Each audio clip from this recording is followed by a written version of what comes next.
as a dog trainer, you're a people teacher. Like that's your real job. Like the dog part is, very well, it's sort of the easy part. Once you gain a certain level of experience, you're like, oh yeah, I can handle the dog.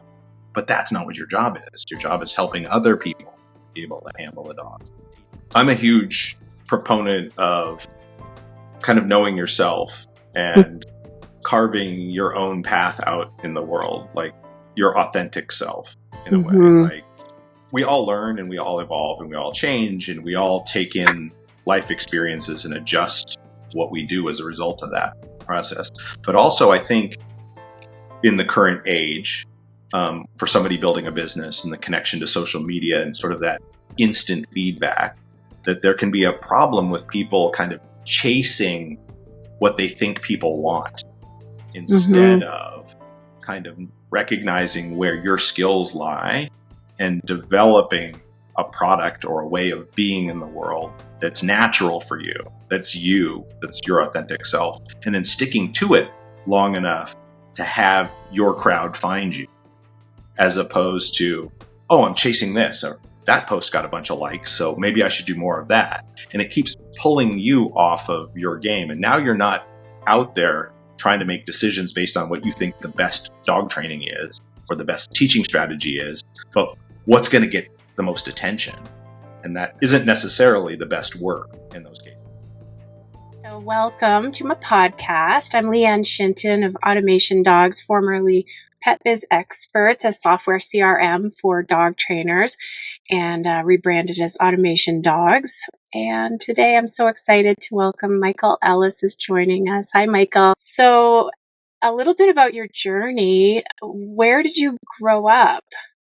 I grew up in San Diego. So I was born in eastern San Diego County and lived there until I was my late 20s, early 30s. A couple of forays out, but for the most part was a Southern California guy, San Diego and the surrounding areas. And then did you move to New York for school? For my wife's grad school. So we were in our early 30s. Carol got accepted at Columbia for grad school. And so we moved back to New York and lived in New York for 5 years while she finished an MFA in acting. Okay, so you met Carol in California. How did you guys meet? Oh, shoot. We have gone to the same school since we were in junior high. We knew each other in high school. We were both involved in theater, so we had done some plays together in high school. And then we started dating the summer after we graduated high school. So we were 19 when we started dating. So. Wow. Yeah. I mean, every time I see you, you got to call Carol, and you guys, I've never met her, but my best friend Bree has. And many you guys, times. Yeah, you're like, just such an amazing couple. So you guys moved to New York for her school? Moved to New York at that stage. And that kind of coincided with the beginnings of my kind of seminar career. So I don't know, we may get into this, but my path into professional dog training was accidental, I like to say. It's been a hobby since the time I was a kid, right? So I started training dogs when I was 13, when I got a German Shepherd and the parents told me I had to train it. So I got involved really early, and it was sort of a hobby. I got involved in AKC confirmation and obedience and all that sort of thing. And so it was, when I was 17 or 18, I was at a dog show and saw a bite sport demo at a dog show and decided that I had to get involved in that. And so sent me down that path. And so it was always kind of a sideline, something I did for fun, all the way through my teens and into my 20s, but with really no designs on making it a job. And so when Carol got into grad school, I had done a few seminars before we moved back east with clubs asking me hey, it all started with, I had a club that I used to work with that had a bunch of new members, and they said, hey, would you come in and just do a little thing for the new members to kind of give them some skills and things like that. And I'm like, sure, why not? And so I did one of those. And then Augusta Farley. People may know who Augusta is in the sport dog community. She's been around a long time. She had a little club in New Mexico, and she asked me out to do a seminar. And so that was sort of kind of a word of mouth thing, and I would just do them like on a weekend here and there.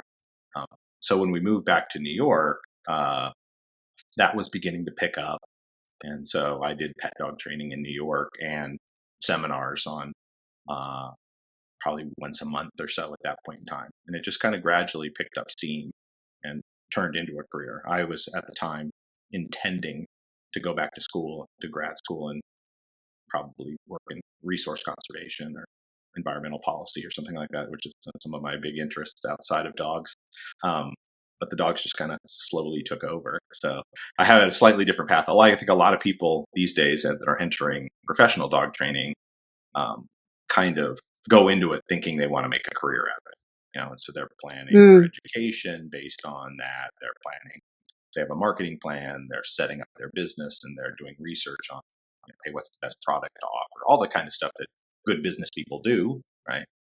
I did none of that, so it's a complete slow, steady accident. But yeah, amazing, because that's what I try to ask people about is like, you didn't have a blueprint. You had to figure it out. What did you learn? And it sounds like, you were open and you love dogs. So it was a German Shepherd. Who was that? Yeah. So my very first German Shepherd. So as a kid, when I was little, we had miniature schnauzers. My parents had 2 miniature schnauzers that were around all the time, and I'd play around with them. But I wanted my own dog, and I wanted a working type dog, and I was obsessed with Dobermans. I wanted a Doberman really badly, and so I went to all the AKC shows, and I brought home all the Doberman magazines, and I drugged my mom around to meet Doberman breeders, and she's like, okay, and then at the last minute she said, no, you can't get a Doberman. It was at that kind of the height of Dobermans being dangerous, scary. There's a whole Doberman scare thing. Yeah. And she just was like, no, you can't have a Doberman, but you can have a German Shepherd. And so I bought a German Shepherd from a pet store. $200 German Shepherd from a pet store whose father was a German import and the mother was some American line show dog kind of thing. And she was a wonderful dog, like just the perfect kind of pet dog, like the dog that sort of slots into your life and just does what they're supposed to do. And I took her through obedience classes with the German Shepherd Dog Club and all that kind of thing. And I got connected with some Shepherd people at that point in time, and that sort of launched my interest in the breed in a deeper way. And I kennel sat for on Victor Kennels in eastern San Diego County. There was some Victor and Harriet Gaga, and they bred German Shepherds, and they were in their 70s probably when I met them. And they bred German Shepherds and Corgis and Pembroke Corgis. And so I would kennel sit for them. They kind of mentored me in the dog show world because they were involved in that. And we bred my shouldn't have been bred German Shepherd from the pet store to one of their dogs. And so I've had my first litter of puppies when I was probably 15, I guess. Okay. And that's launched a whole side career. I got obsessed with showing German Shepherds. I had all the German Shepherd dog reviews, obsessed with memorizing all the pedigrees and that whole thing. And then got involved in obedience after that. And then the segue into the protection sport world. And so now it's kind of hard to imagine my interest in conformation because I have no interest in it now. I'm obviously a purely functional dog person. I'm a working dog person through and through at this stage. But my first steps in the world of German Shepherds were show dogs. Right? So which is fun. Yeah. So German Shepherds got you started.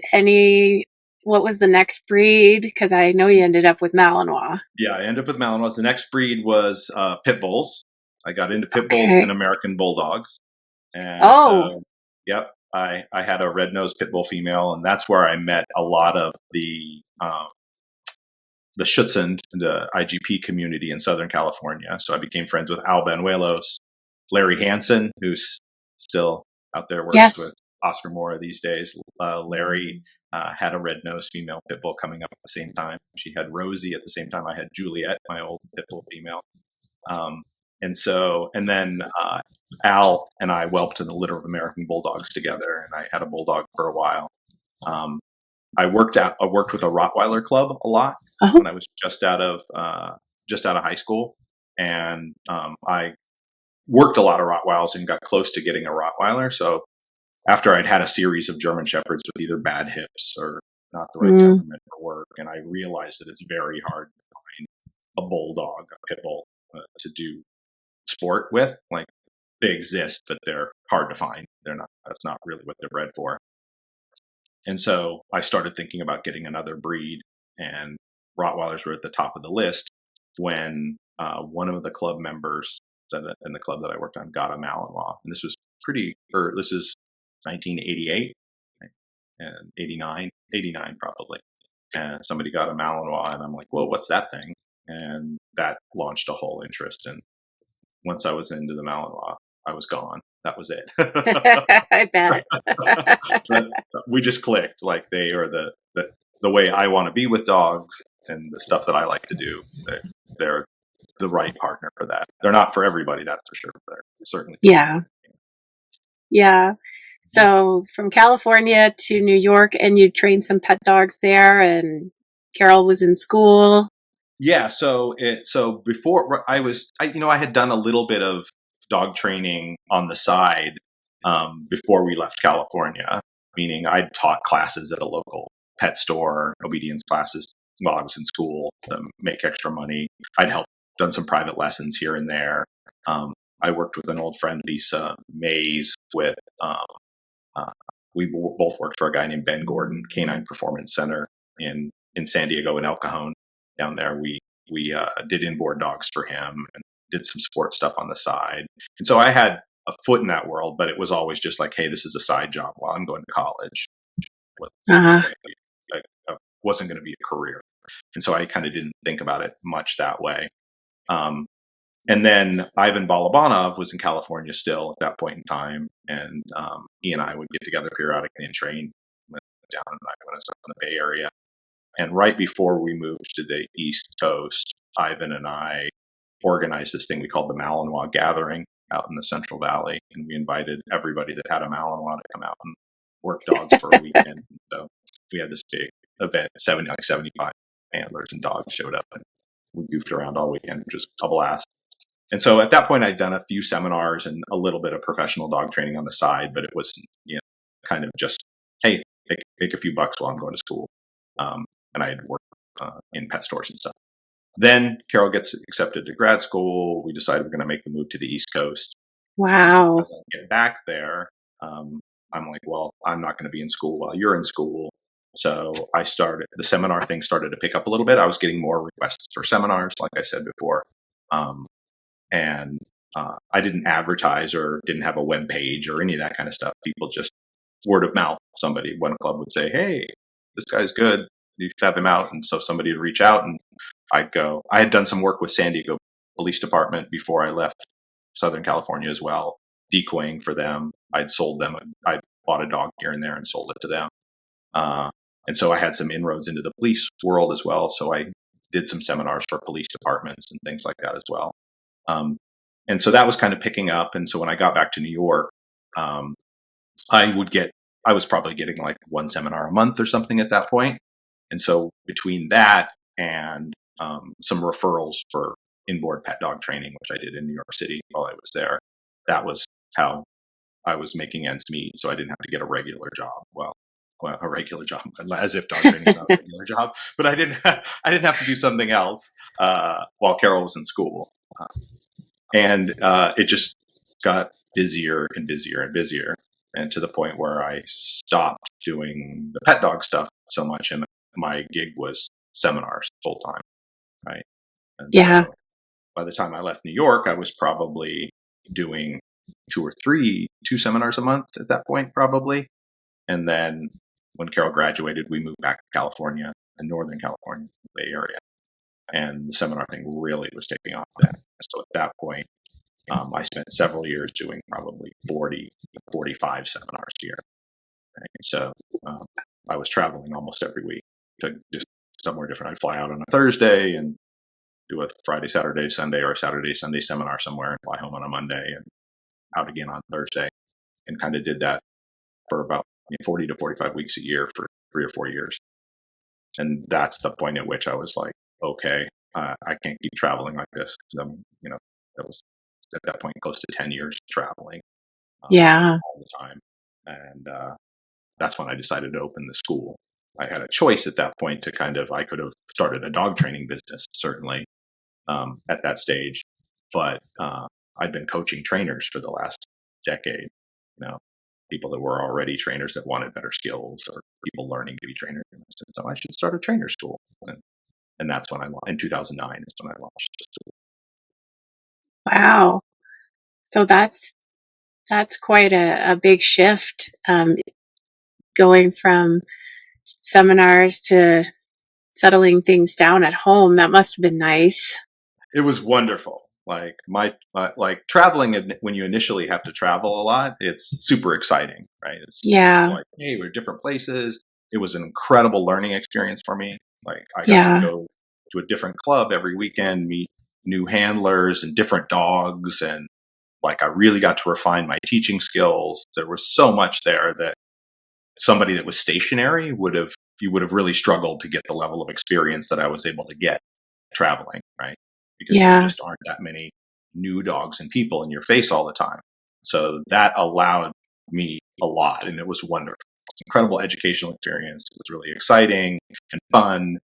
And then, by the time I stopped, I was like, I don't care if I never see an airport again in my life. I was just like so tired of being away. It was hard on Carol and I. She had to take care of everything every time I was gone, and so it was just time to stop. So when we first stopped, it was wonderful, right? And it was a long time before I wouldn't take any more seminars. Right? Once the school opened, I'm like, I'm not doing seminars just because I didn't want to go anywhere. And then, of course, enough time elapses, and then it's fun to do one occasionally again. Now I enjoy, like, oh yeah, I can go do a seminar somewhere for kicks, because it's a blast to get out there and meet some new people and things like that. But if you have to do it all the time, it's a grind for sure. So it was lovely to stop. Now, the school that I've been to, was that the first school?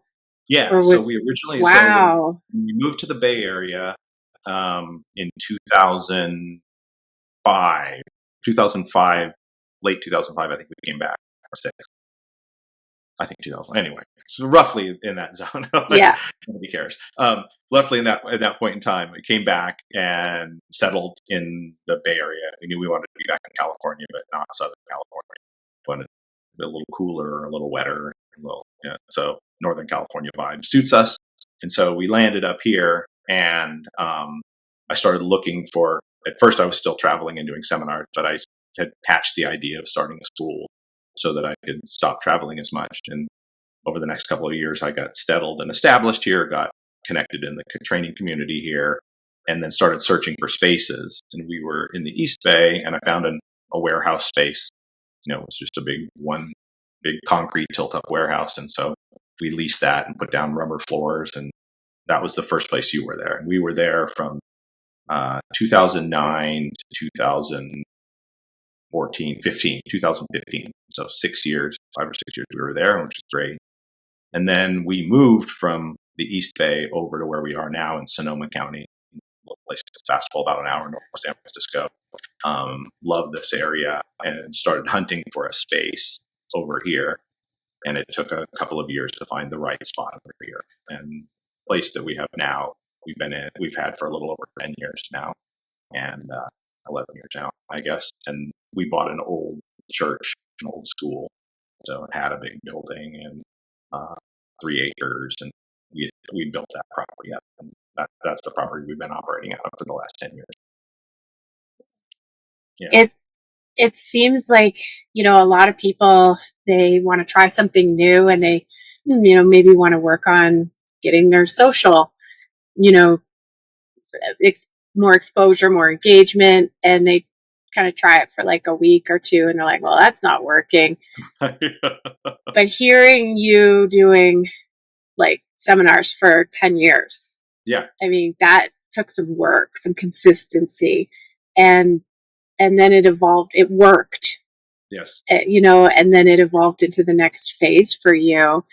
Maybe share a little bit about that, like feeling or guidance Yeah. for other trainers that just maybe don't want to give it time and nurture it, and how long it took, Yeah. but how amazing it turned out for you to put in that grind.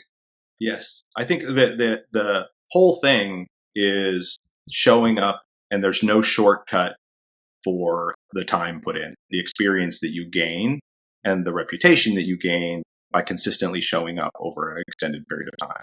And I say this all the time, but in the dog training world these days, we have access to more information more easily than we've ever had before, right? When I was coming up, you had to kind of work to get to new trainers or information. You'd have to go to a seminar somewhere. You'd have to work at it. You couldn't just flip on the computer and go, like, I can go see any trainer in the world's work right now in 5 minutes. Log on somewhere and Yeah. buy a video of somebody's training, and you can see what they're doing. So there's tons of information out there for people now in a way that there maybe wasn't before for everybody. So that's wonderful. But that having that information doesn't allow you to shortcut the practical experience. That just takes time. You have to get up, you have to touch a lot of dogs, you have to meet a lot of people, you have to practice, and all that takes time. And I think because people can get kind of an intellectual understanding of things, or uh, uh, um, theoretical education kind of quickly, and because of social media, people can build a business. And if you're savvy about that, you can get a lot of attention really quickly, and you can get more attention than your experience warrants. So you can actually build a business too fast, in a sense, in that you can build it past your capacity to keep up with it and do good work, right? And it was one of the, I would say, the big shortcomings of our school when I was teaching dog trainers was I didn't really give people much information on business. Like, that's not my jam, right? I jokingly say, just do good work and stick to it, and the rest of it will take care of itself. And that's a little bit of an oversimplification. Certainly, people that are good at the business end of it are going to do better than the other people. But I think a lot of young trainers these days put the cart before the horse. They're basically, oh yeah, they planned their social media attack. They planned their marketing attack. They have all their swag. They've got their vehicle wrapped. They've got all that stuff. But they haven't invested the same amount of energy and thought in the quality of their work, the training, and the experience that they need to have, and their direct interactions with other people, their teaching ability. Because as a dog trainer, you're a people teacher. Like, that's your real job. Like, the dog part is, very well, it's sort of the easy part. Once you gain a certain level of experience, you're like, oh yeah, I can handle the dog. But that's not what your job is. Your job is helping other people be able to handle the dog, teaching them. Right. So there's a whole host of other skills. There's the dog training skills and experience that are necessary. And then there are the people skills that are necessary.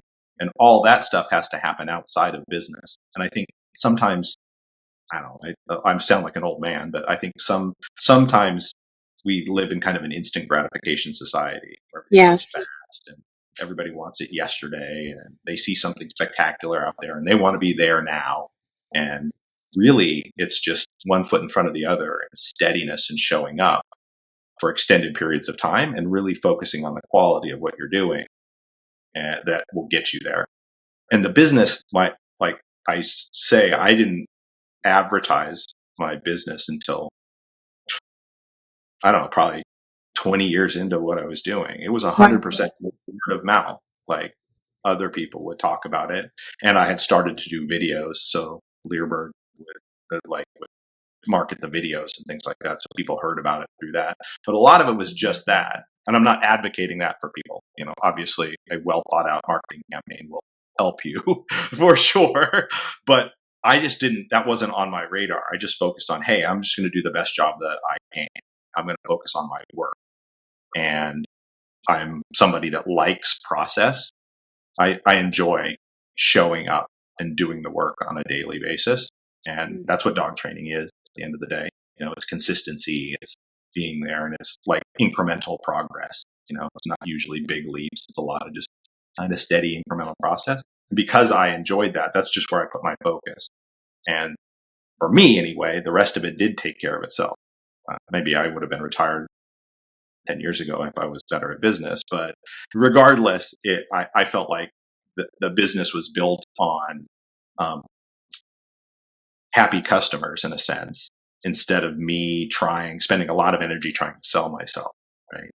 Yeah. And I think there's a happy medium in there, but I see a lot of young trainers that just don't realize that's what the job is. And if you don't enjoy the kind of steady showing up over long periods of time, then this may not be the gig for you.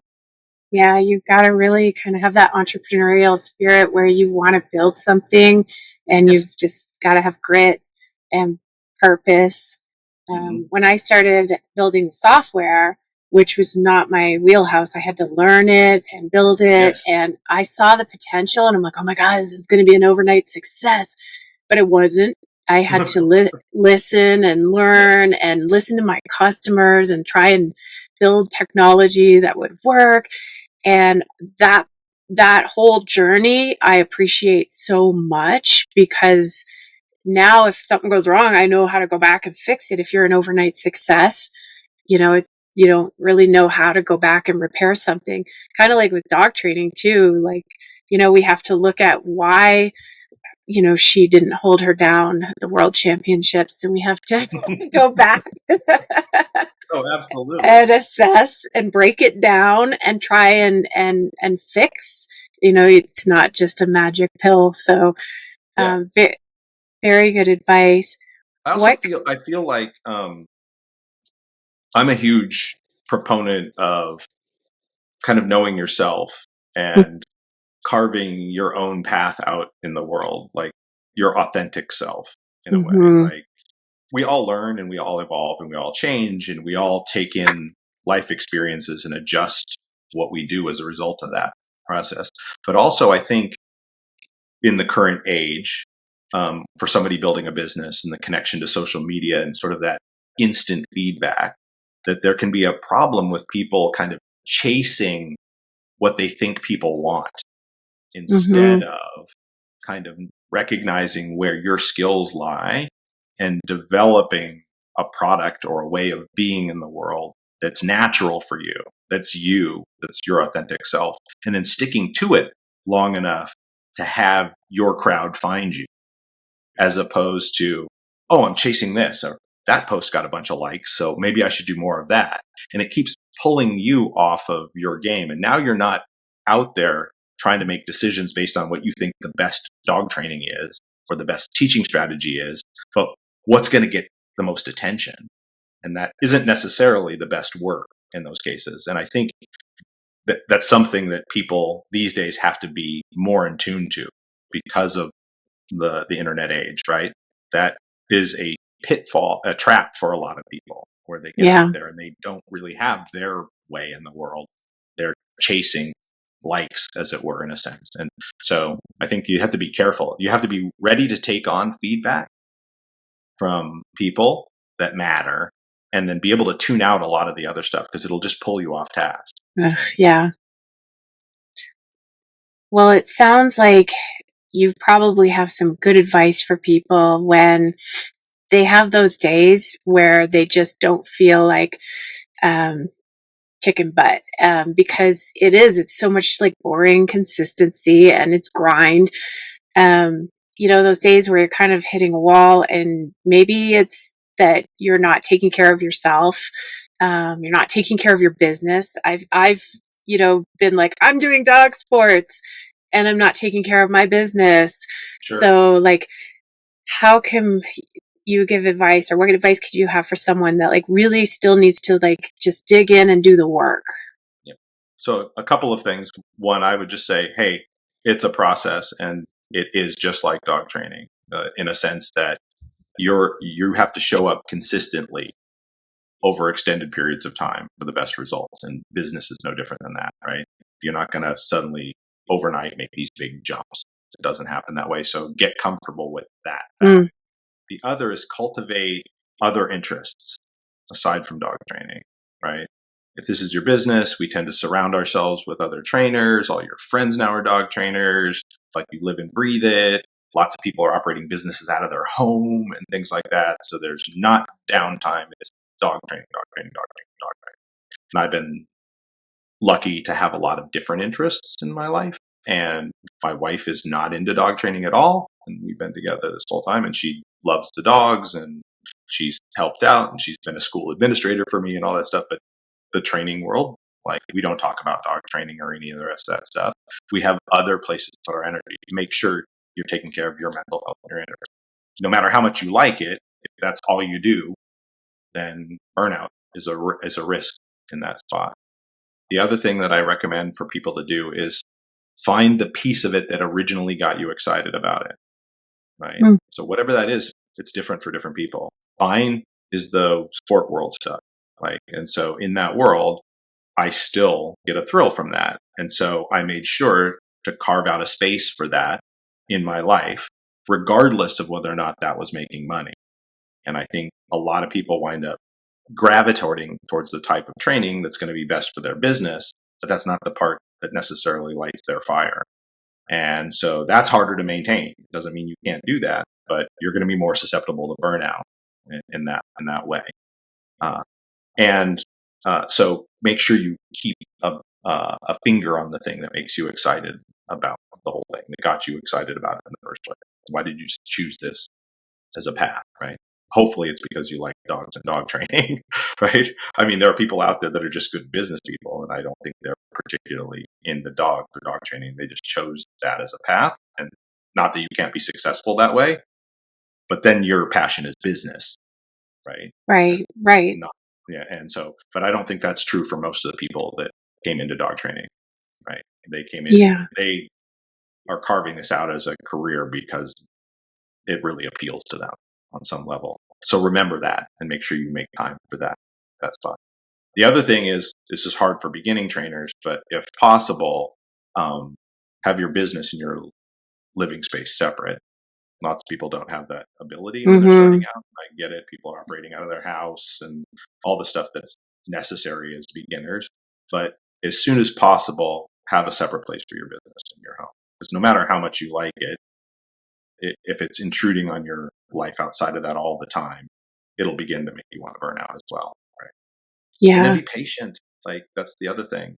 Like, you can build a business really fast and too fast for your ability to keep up with it, and the work gets shoddy and you get a bad reputation. A good reputation gets built one brick at a time over an extended period of time. So don't overreach in the beginning too. Take the kind of cases and the kind of clients that you're comfortable with. Don't say like, hey, I can tackle any dog training problem when you've been dog training for 2 years. Good point. Right? Yeah. Make sure you're not biting off more than you can chew, because that's going to hurt your reputation in the long term, right? Because you're going to get in situations that you're not kind of prepared to deal with. And then, I always say that word of mouth is your best advertisement. It's also the worst one if you're kind of getting yourself overextended. And a lot of, I think, young dog trainers get overextended. They take in too many inboard dogs at the same time. Their schedule gets too tight. Yeah. So now they're not answering emails. They're not giving the clients the time they need and deserve and all that sort of thing. And that damages your reputation.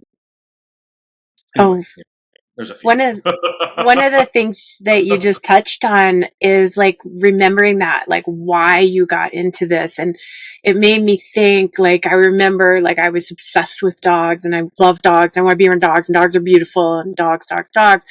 But, as I started to evolve, one of the whys for me was being able to help a family with their dog and like make that change. Like, I love dog psychology and all that jazz, but like I think I evolved into actually like really wanting to help the family because it helped the dog.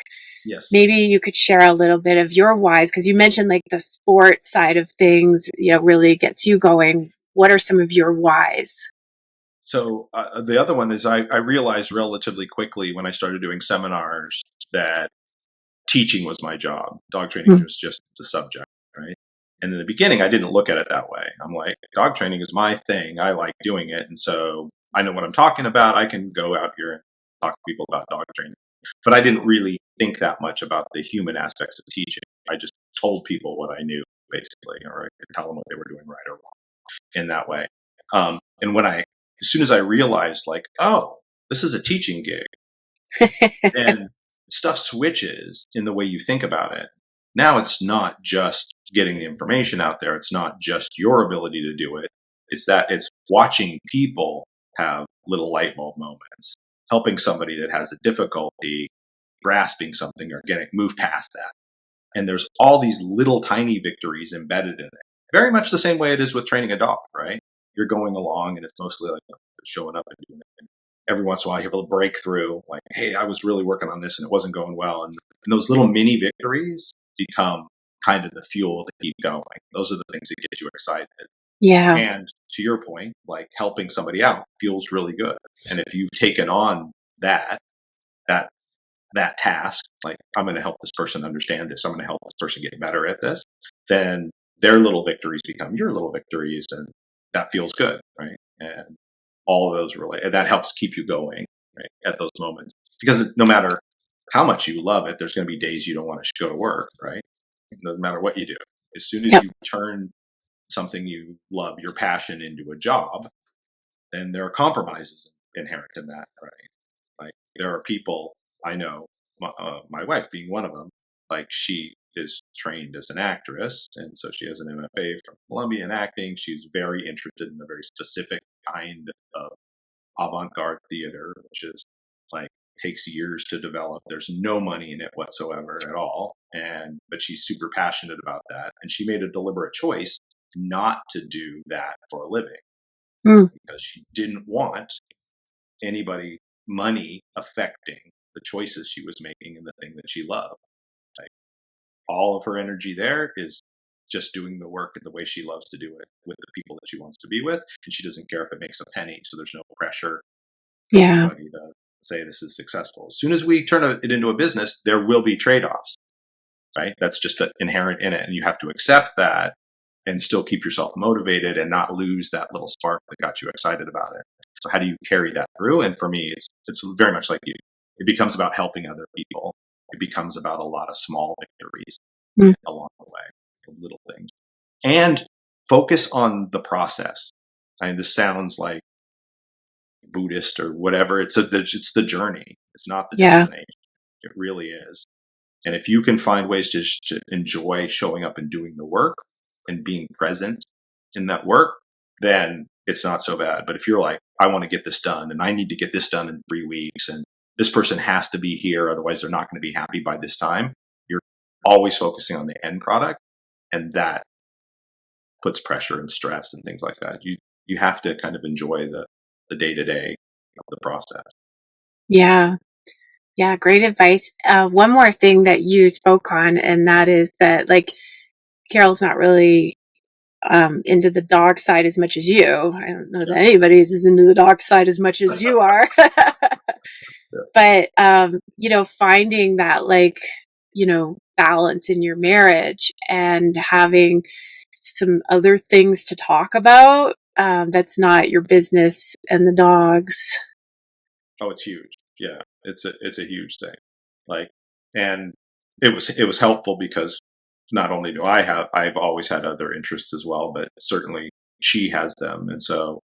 And we both, part of the success of our relationship is we've both always been very supportive of the other person's passion. Like, that's not my thing necessarily, but I'm fully supportive of you exploring whatever things you need to explore to make life a living, right? And so we've both done that for each other. And so we know things about the other person's passion because just living with somebody, you get interested. But that takes you away from your world for a little bit too, kind of learn about that. And I think that's healthy. I know a lot of dog trainer couples, right, who basically live and breathe dog training 24 hours a day. And that's hard to sustain, right? And it's challenging. It's dog training at a certain point. That's rough, right? Yeah. There's room for disagreements that come from that. Everyone's going to not agree on everything all the time.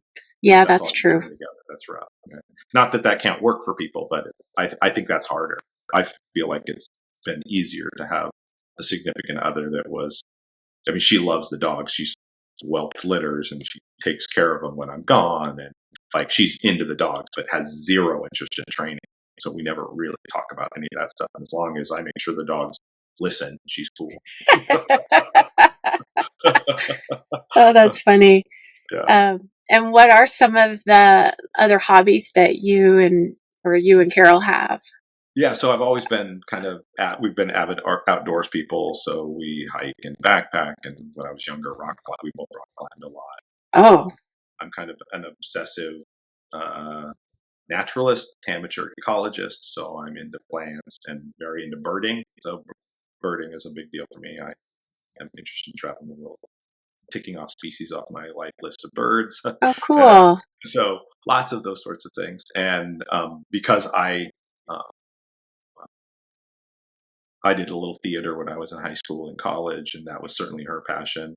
We both like that, and so we go to plays, or we can talk about that. We have friends in the arts as well, and we have a relatively strong interest in the arts, and so that all gives us places to kind of put our energy that isn't 100% dogs. Didn't I hear something about pigeons?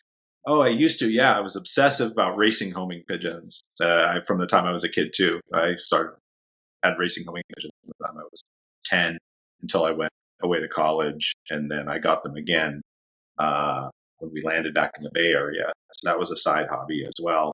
I developed some pigeon fanciers get this. It's called pigeon fancier's lung. I developed an allergy to the Oh dander and the no. feathers over Yeah. all the years of being in the lofts and cleaning the lofts and things like that. So now I can't really be around them. I get like flu-like symptoms. So Oh no. I don't. We still have a few pigeons in a loft here at Carol takes care of. I can't win. Okay, so I don't know what is it you're racing them? Racing homing. So homing pigeons. Yeah. So this is a deep dive. We can talk about. We can have an entire podcast on this. This is a big subject, but it's a very traditional sport, especially in Europe, in Belgium, France, Holland, Germany. It was a big sport, and so pigeons have the ability to return to home Mm-hmm. during World War I and World War II to send messages. So they can be taken away and they'll return to their home loft. And so they've developed bred specifically pigeons to be faster for different distances. And so you raise babies in your home loft and you settle them there and you start taking them out short distances and further and further and further. And then other flyers have their birds and they're doing the same thing. And then they measure the distance from very specific places to everybody's loft individually. They have an airline survey GPS thing that knows exactly how far it is from the release point to each person's loft. So then all the birds get put together and trucked out to where they're going to be released. They're released and everybody's birds race back to their own homes. And then you time them when they get there and you know whose bird flew fastest in terms of yards per minute or meters per minute over the race course. So I could see that being really fun and cool. It races anywhere from 100 miles to 650 miles. The birds can be on a good day with good weather and a good pigeon that's well prepared. You could let them up at 7 a.m, 600 miles away, and they would be to your home before dark the same day. That sounds amazing. They're incredible. Yeah. If you just go look up pigeon racing on the internet, you're like, I will. It'll blow your mind. They're fascinating creatures. They're amazing. So yeah, that was another side thing. I've always had kind of an interest in performance animals and an interest in genetics and breeding. Yeah. And so I could do the same thing with pigeons. I could study the pedigrees and try different combinations, the same kind of thing I've done breeding animals all the years, right? And before that, I was memorizing German Shepherd pedigrees. I love that stuff. Still, I could sit down and just make theoretical matings on paper over and over again. I find that to be relaxing. Next thing you know, you're going to be teaching Michael Ellis School for Pigeon Racing because I think I'm like, I want to get involved. Like, and it's amazing. It sounds awesome. I'll hook you up with some people. Okay, yeah. I know a bunch of flyers down here. You could go. You could go watch a race and be there when the birds come in. Oh, I totally want to watch a race. Yeah, yes. Cool. Yeah. Oh my gosh, yeah. I'm all about this. I could see where like dog trainer competitive people would gravitate to something like that. I just never heard of it. Yep. Yep. It's giant in Europe. Like it's hard now just because it's kind of an expensive hobby. Like getting the birds trained means like driving them places a lot. So gas prices and things like that. It's not a kid's hobby kind of thing. It's relatively expensive and a little difficult that way. But in Belgium and places like that, where the countries are really small, they used to put the birds on trains to take them out, things like that. And so it was a little bit easier. And people had little rooftop lofts. They had little lofts in the top of their house. And it was kind of cool. It has a long tradition. Okay, I'm going to be looking up some YouTube videos on. So it's racing homing pigeons. Yeah, exactly right. Okay. Yeah. Okay. Awesome.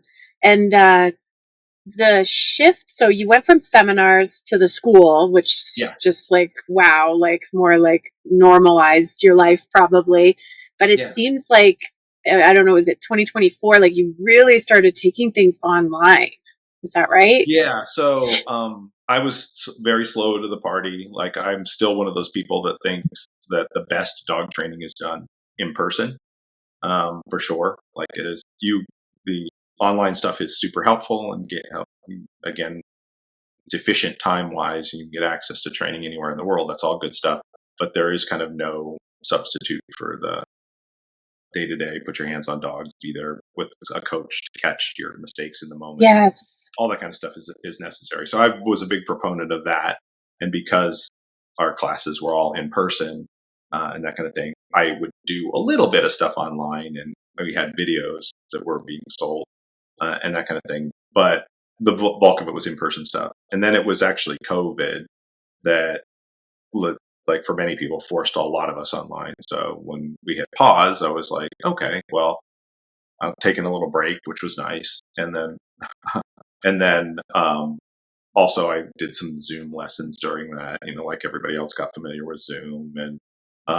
And then when we started back, because it was difficult to start back, I started doing some classes, and I was teaching kind of full classes on Zoom, right? And I was teaching them very much like the in-person classes to the best of my ability, where students would register for classes and I lecture for 3 hours a day, and we'd do some dog work, and people could set up their cameras on their end and put in earbuds, and we could coach them through the practicals from a distance. And so there was some of that kind of, but I tried to make them as much like the in-person classes as possible.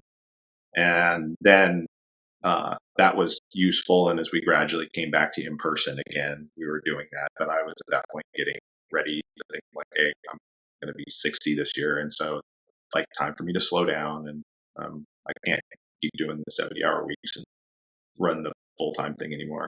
It's time for the next phase. And so that's where I've really leaned into the online stuff. So now I'm creating kind of about a year ago, I started a membership service that where I'm basically anything new I'm doing, I'm loading into that. So I took some of the recorded versions of classes that we did on Zoom, the full classes in there. I'm dumping those in, and I have seminar videos, and then I'm shooting other stuff. I have my personal video training journal in there. So I have a variety of stuff like that. And so most of the new projects I'm doing to eventually put them in the membership for members. And then I'm just doing, like at this stage, a few seminars or classes a year, probably 5 or 6 a year. So either on a subject that I really want to cover or someplace that I want to go. So like Australia, New Zealand, England, those places. So yeah, That's fun. That's super fun. Where are you going this year? New Zealand and Australia again. Well, I've gone to Australia the last couple of years, and this year I tacked on New Zealand as well, and then probably England early next year. So any place that goes like, hey, I'd like to go there. Hey, maybe I can do it. That makes me kind of want to talk about, like, we talked about the why, but sometimes it's good for us business owners to think about goals, like bucket list items, and you're just like, yep, I want to do New Zealand. And yes, maybe share a little bit about like how important it is to have, those big ambitious goals. I think so. So like and having a goal for the business end of your stuff, I think is always important. Like meaning, and it doesn't necessarily have to be about the business, but I want to get good enough to do this, or I want to help this many people with their dogs, or whatever it is, like setting a goal for you, as long as you don't allow the not making your goals to make you feel defeated. Like they're kind of like a guiding light. They're like a beacon, not a tool to beat yourself up, right? And so I think a lot of people that are very goal oriented set goals, and then they, self-flagellate themselves when they don't meet the goals, right? So they should be kind of a guiding principle that helps you move forward. And for me, they're mostly about personal growth. Like when I set goals, I don't set business goals or monetary goals. Like those, I figure that stuff will be okay. I set goals about like my personal growth, or the size of a class, or improving my skill in a certain area that I feel like I would want to get better at. So that's the kind of thing that for myself, and not that there are things wrong with the other way of doing it, but that's just not my way of doing it. And so, and I feel I've traveled a lot to train dogs, right? But I feel also kind of gypped, because most of the time when I was very much traveling full time, I didn't do anything but the training. Like I'd fly in, go to a hotel or someone's house, and then go from there to the dog training field. We'd train dogs all day. I'd stay up until 10 or 11 at night talking about dogs with the people that hosted the seminar after it was over. Get up the next morning, do it again, and then fly out. Like I did no sightseeing. I did none of that stuff. Oh, yeah. All those years that I was traveling, it was not a vacation. It was work. It were like work trips. Yeah. A lot of dog training fields and a lot of hotels and people's homes, right? And that's about it. And so now part of my thing is I will go choose to do a seminar somewhere for fun. Like the seminar, I like going to different countries and like checking out the dog training vibe, and all that part's cool. And I make some money doing that, and then I'm tacking on a bunch of time. So like last year we went to Australia, and I taught for like 6 days, and we were there for 3.5 weeks. Right? The rest of the time I'm out in the bush looking for critters and taking out birds off my list and going hiking and that kind of stuff. So, so now I travel differently. I travel now with the goal of having an experience, and maybe I do some dog training, also to see the places, to do some. Yeah. So they're taking the little vacations. The times I went to like the World Championships in Mondio Ring, I was so stressed about the competition. Oh, yeah. So, the whole team and everything was just very intense. And once it was over, no matter how you did, I found the better time to go try to explore. Because if you want to try to explore before, when you're all like stressed out, no chance. Yeah. No. All I can think about is my dog performance. Yeah, that's absolutely true. Yeah. Get it over with, and then you can enjoy yourself. Yeah, then I'm like, see you, Flirty. I'm going to see the sights, and And as a dog person too, like we have right now. I have 5 Malinois. Most of my life, adult life, I've had multiple Malinois at various times. Dogs that are not necessarily easy to have people take care of. Yeah. Right. So depending on the household composition, we've got a variety of mean dogs over the years and things like that. So you can't just have a house sitter come over and take care of your dog. And so time away was a bit of a production. Carol and I didn't take. You either took all the dogs at the same time. Yeah, one of you has to stay home. Yeah, either somebody stays home, or we drive somewhere and take all the dogs with us. Right, a van full of dogs, and we're going on vacation somewhere. And so, like big trips out of the country and things like that, jointly, we're kind of a production. And so now I'm trying to maximize the value of those things when we get the opportunity. We have the opportunity to go somewhere, then we make sure we get the dogs set up and get the right people to care for them, and we have enough, and we budget enough time so we can enjoy it. Not just like a work trip. The work trips were all about get out there and get home as fast as possible. Yeah, definitely. So, just to talk a little bit about those, like having those goals, I think it was very motivating. And, some of mine and some of them I didn't really know was a goal until like I kind of was like watched a TV show about RVing, and I'm like, I could live in my RV. And then I was like, that's going to be my goal. So it may not have happened, but it did. And so like having a goal where I now live and travel full time in my RV is super cool. And I have a job that allows for that. Um, Other goals maybe people could think about too, to like, to make that why, like to get to that goal, like to keep trucking.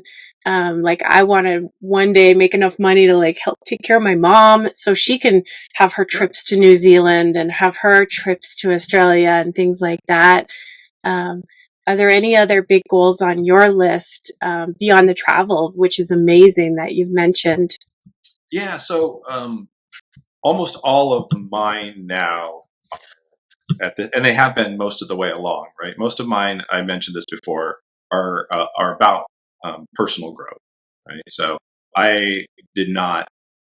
I take that back. So there's a recent goal that I've made business wise, which is to shift gears in what I'm doing to work to be able to work part time going forward, right? So my goal is by this time next year to be working like half time, right, kind of thing. And the membership service will be doing its thing. So I did have a goal there, like that I would not be working as much as I had. But most of my goals, when I was growing my business and when things were going on, had nothing to do with the business. They were all about my skill set. I made goals for myself in terms of teaching, and like I want to when I'm teaching, I kind of you get a lot of feedback from people just watching and seeing if they're understanding and that kind of thing. I wanted to make improvements to. I was constantly adding things to the program that I thought would be beneficial for trainers.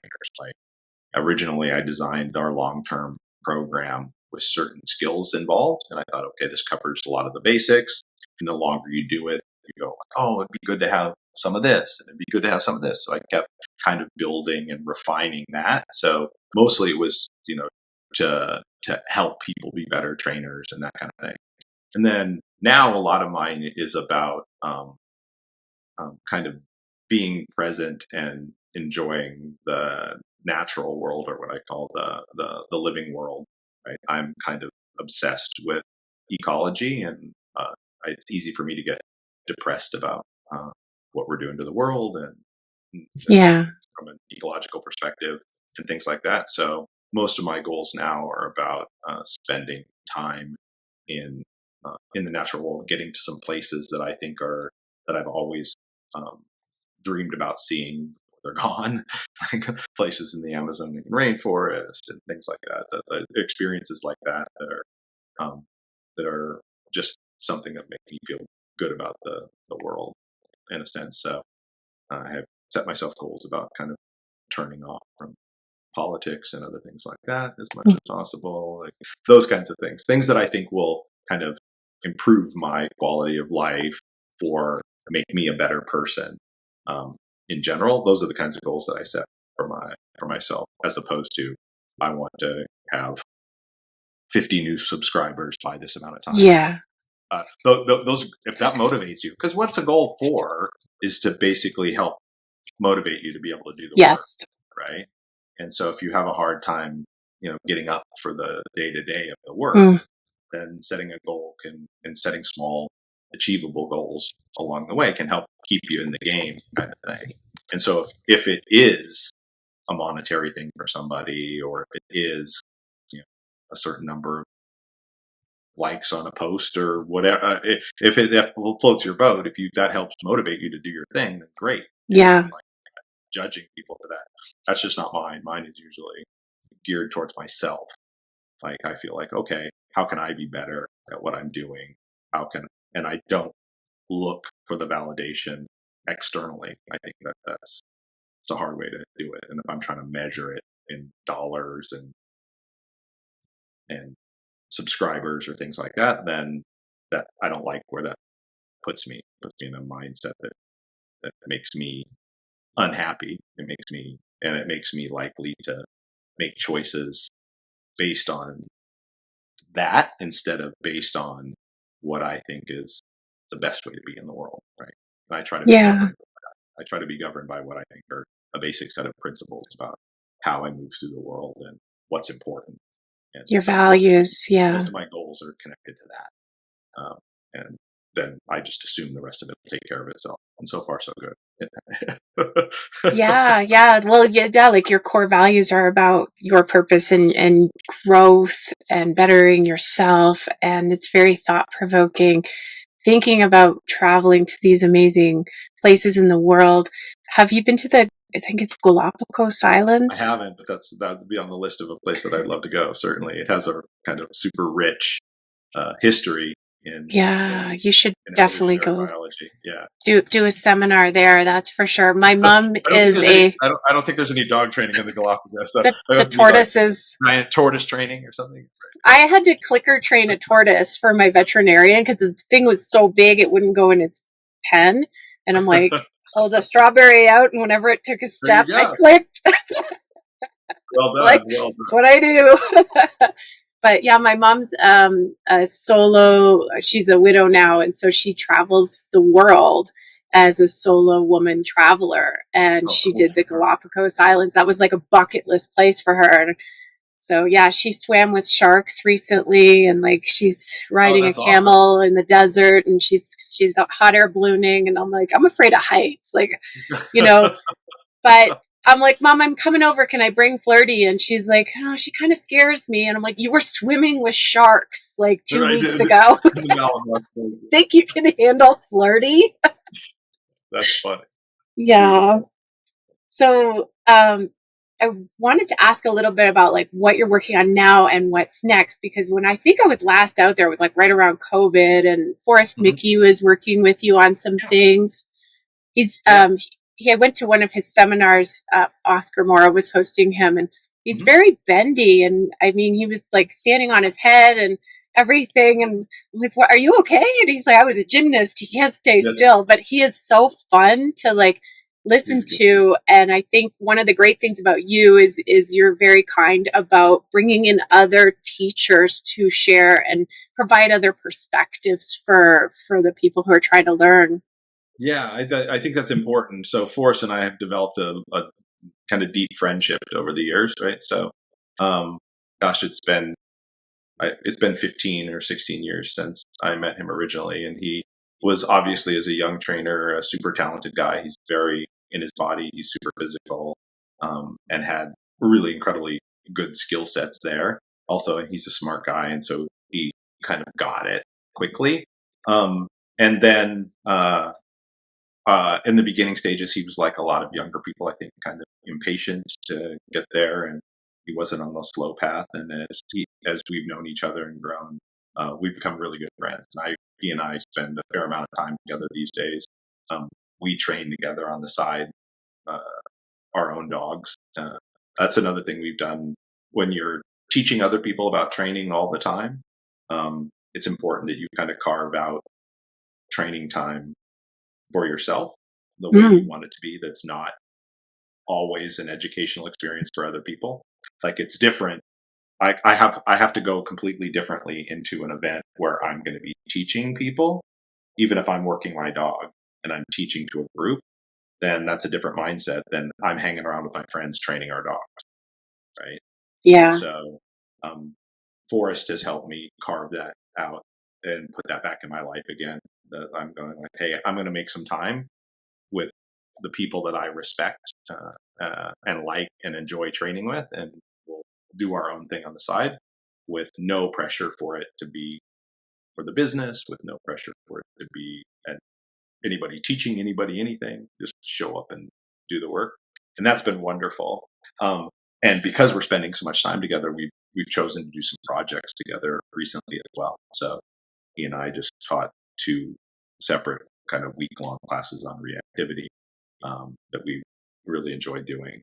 We've done some workshops together and things like that. And I started having him and a variety of other teachers come in with our immersion students. So before I stopped kind of doing our long-term program at the school, I thought that was important. Once I got the students to a certain level of understanding, like you don't want to, I think when you're teaching people about dog training, you don't want to give them too many different perspectives right out of the gate because it's overwhelming.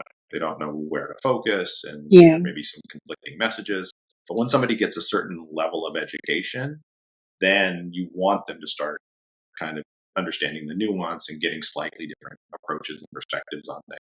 So I'm lucky enough to have lots of friends who are good trainers, have been at it a long time. And so I would begin to invite them in to teach some for the students. And Boris has certainly done a bunch of that for me as well, which I think is great. Like, I love that. Also, I've been kind of the sole teacher for a long time. So for many, many years, I was like a one-man show in a sense. When I was traveling Yeah. to seminars, it was just me. When I was in school, I was teaching all the classes and that thing for years and years and years. And so it's nice. I've in recent years kind of doing co-projects with people just because it changes the rhythm of things for you. Like there's subjects that I've taught so many times that I could do them in my sleep in a sense but you have your kind of well-worn grooves. When you start teaching with someone else, then you get surprised a little bit. They pull you off the rhythm a little bit. They say something that's a different take on something, and they make you kind of reevaluate something that you had was sort of settled knowledge for you. And I think that makes teaching fun again too. So lately, in the last couple of years, I've been seeking out kind of collaborative projects with other trainers who I like because of that. It's more fun for me at this point. And it is an opportunity for me to grow because you get in there and suddenly somebody has a different perspective and you have to take that on and see how you can weave it into the way you do things. And that keeps it fresh. Very well said. And so are you working on something like an online based masterclass type stuff, or is this going to be in person? I'm not right now. So because my goal is to get away is to get down so I'm not working so much. And what I found is if I do online training the way that I would like to do it, it takes as much or more time than in-person training does. Right? So it's a ton of time. So if I was going to do like live interactions online, have people watch recorded stuff, and then actually give them feedback on like get people submitting videos and things like that. The only way to have that kind of give and take, if you do that online, it actually takes more time. Wow.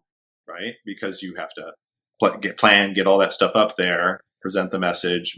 You have to watch their videos if they submit them, and then in a separate session, critique them, and then have a Q&A, and all that stuff kind of happens in the moment when you're live. Right? And so I found when I was teaching really interactive online classes, they weren't any less work than in-person classes and maybe more. Right?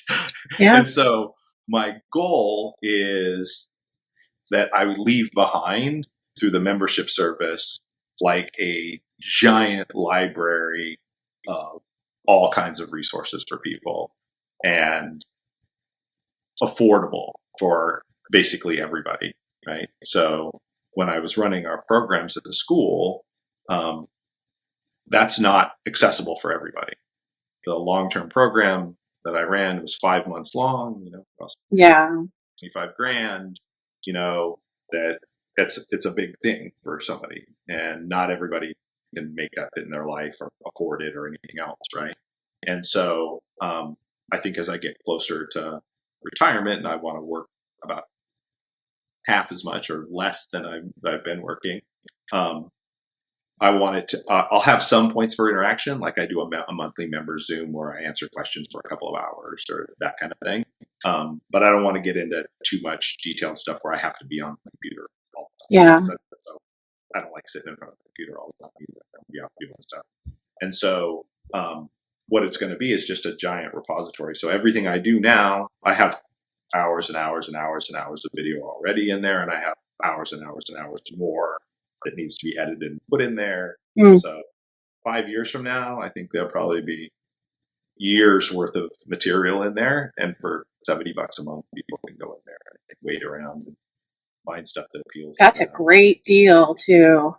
My hope is that in the long run, that there'll be a big repository of information that is kind of democratic that a lot of people you get access.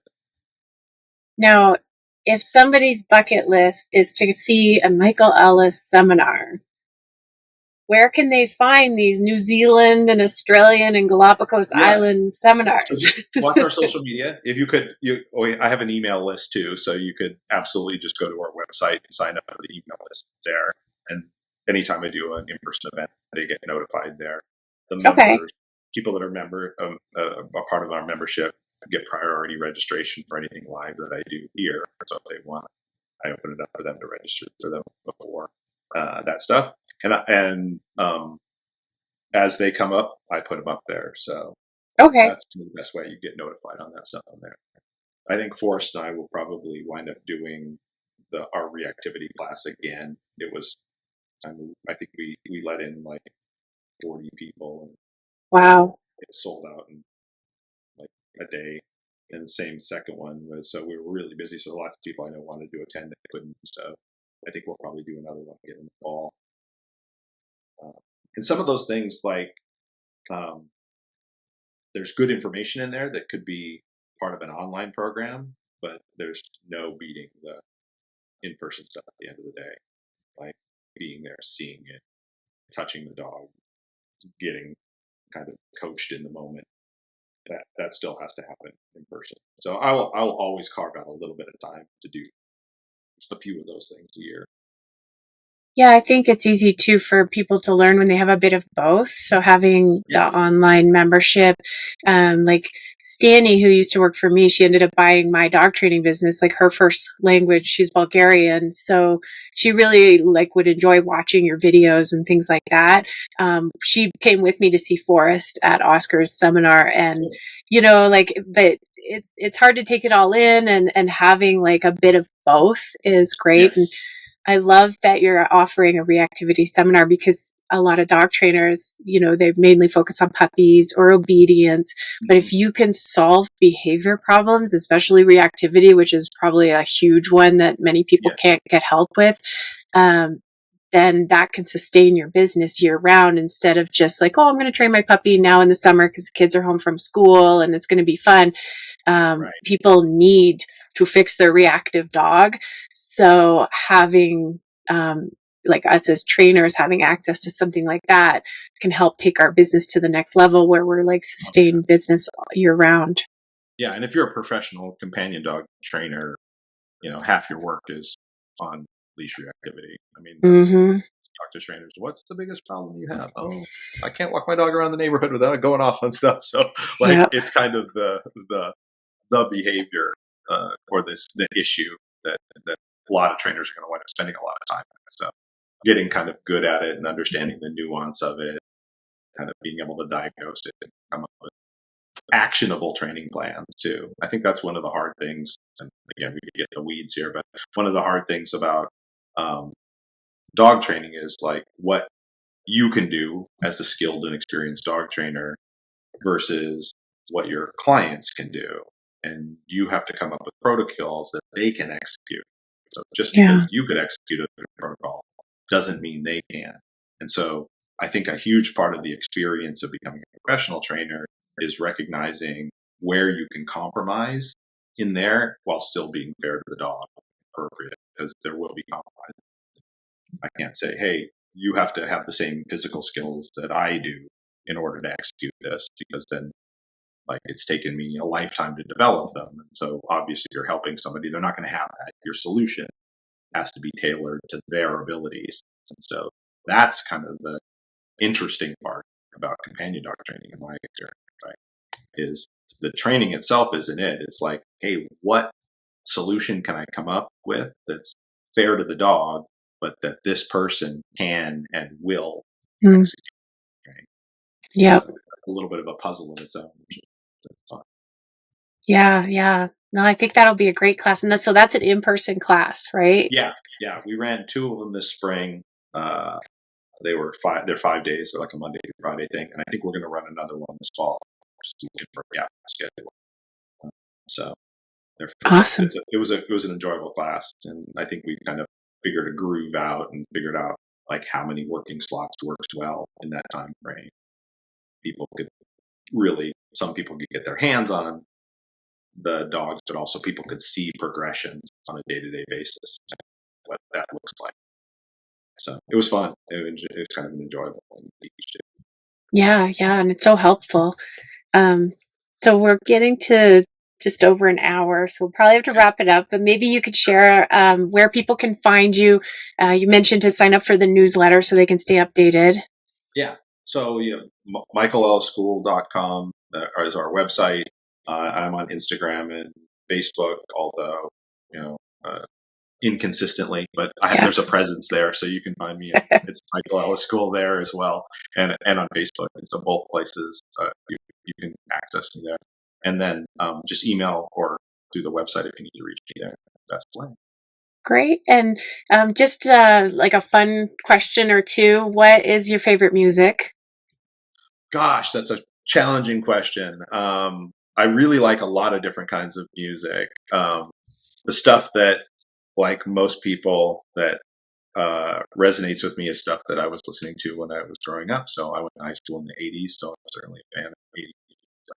I listened to Beat and Depeche Mode and all that kind of stuff when I was in high school. But because Carol has been a theater practitioner, has traveled the world for theater stuff. She has this thing she does where she has these days it's all on your phone, but it was before it was a CD or whatever it was of kind of music that some of her favorite music, and she would trade with people wherever she went. So we have all kinds of international music too. So I go in phases where I'll be listening to classical music, or I listen to like African jazz, or I listen to Bali drum music. Oh, wow. Yeah, so it changes around a lot and it goes in cycles. But if I'm not paying attention, then I kind of go back to stuff that I listened to as a teenager. Like I think there's a period in your life where music has a tendency to play a really outsized role, and so in your formative years. And so anytime I hear that music, you're like, it sort of transports you back in time. So I listen to that. And aren't your dogs named after like jazz musicians or something? Yeah, so I'm a fan of jazz. So he's Polonius Yeah. is his registered name. Yeah. So yeah, and I went through a huge Miles Davis fan for a while. But I have a tendency to kind of rotate the music I listen to. I like a bunch of folk music as well. So I can pretty much get behind most music on a given time. Yeah. That's fun. That's fun. And what's a favorite country that you visited? I love Australia. Okay. Super love Australia. I'm trying to get Carol to move to Australia, but whoa. What about it? Like the kangaroos or? Yeah, so the wildlife. So it's a big country, so it's very diverse topographically. So in the north, it's like tropical rainforest. The south, it's like northern temperate, like Northern California.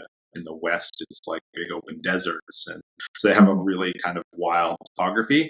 They've got 27 million people in the whole country, so they have fewer people than are in California in the entire country of Australia. Oh, so it is.